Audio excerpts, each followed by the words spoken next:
Hello बच्चों, let's read the question. When we say survival of the fittest, does it mean that statement number 1, those which are fit only survive, and statement number 2, those that survive are called fit? Comment.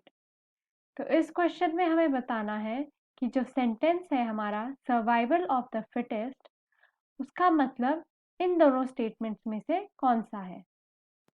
तो आज का हमारा की concept है survival of the fittest. Survival of the fittest जो concept था वो दिया गया था बाय चार्ल्स डार्विन।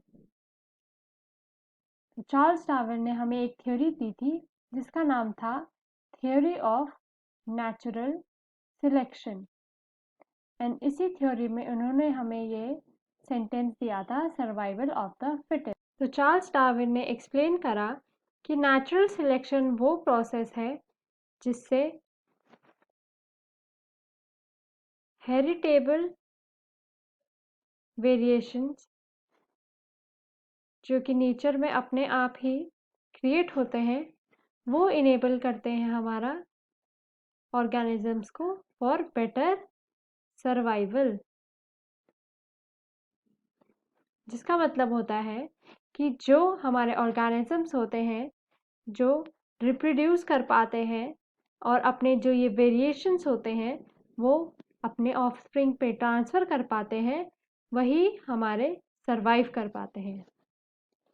तो according to natural selection, nature अपने आप ही उन ट्रेड्स को सिलेक्ट कर लेता है जो कि हेल्प करता है हमारे ऑर्गेनिजम्स के फर्दर सर्वाइवल के लिए। अब हम इसके बारे में थोड़ा डिटेल में पढ़ते हैं। जो थ्योरी थी नेचुरल सिलेक्शन की वो बोलती थी जो ऑर्गेनिजम्स हैं वो अपना सर्वाइवल रेट बढ़ाने के लिए रिप्रोड्यूस करते हैं इन a very large extent.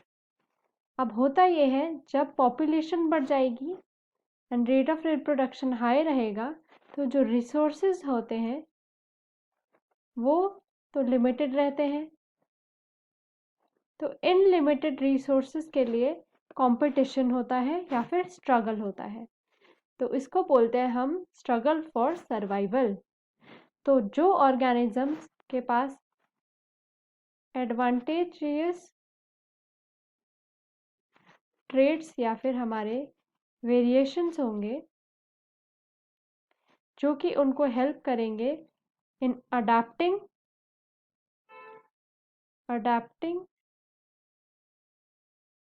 And adjusting, ताकि वो सरवाइव कर पाए और रिप्रोड्यूस कर पाता है। तो अकॉर्डिंग टू डार्विनियन टर्म्स, जो अपना सबसे ज़्यादा कॉपीज या फिर रिप्रोड्यूस कर पाता है वही हमारा नेचर में सरवाइव कर पाता है। तो इसीलिए सर्वाइवल ऑफ द फिटेस्ट का मतलब होता है कि that those that survive are fit. तो हमारा जो ऑप्शन नंबर 2 है, those that survive are called fit, is the correct answer. I hope you understood the question well. Best of luck.